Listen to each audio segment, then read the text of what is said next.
Presented by Shruti Films. Prajapati recording studio DJ Vikas singing मटियार कला Sitamarhi chow mein खियलियो चाटो खियलियो आलू खियलियो या चार गे चौमिन खियलियो चाटो खियलियो आलू खियलियो या चार गे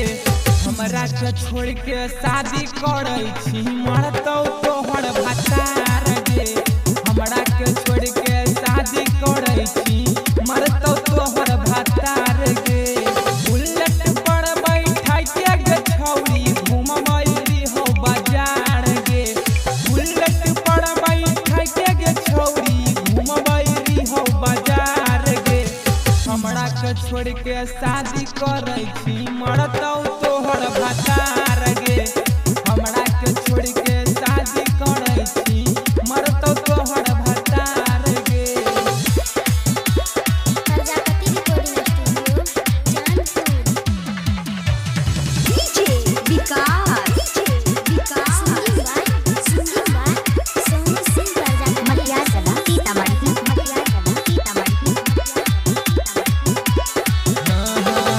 ओठा के लाली बिंदिया बेलियो तोरा कीन गे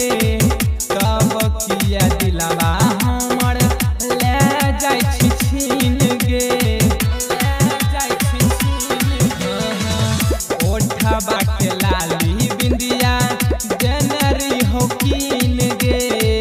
तब किया जाय छी हमर दिलवा के छीन गे दुख न पैबे बड़ी पछतैबे जड़लौ तोहर कपार गे दुख न पैबे बड़ी पछतैबे जड़लौ तोहर कपार गे हमरा के छोड़ के शादी जे करबे मरतौ तोहर भतार गे हमरा के छोड़ के शादी जे करबी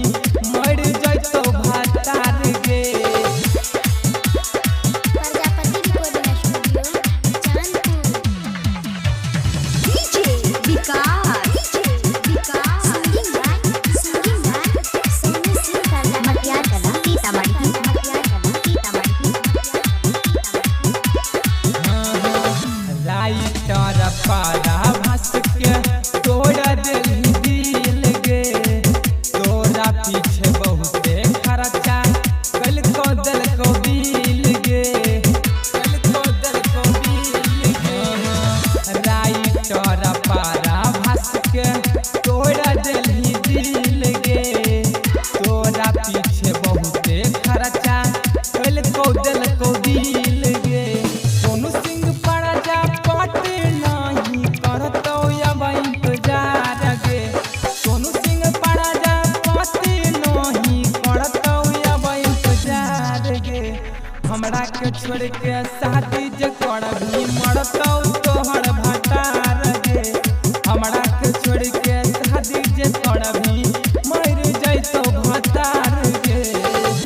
presented by Shruti Films.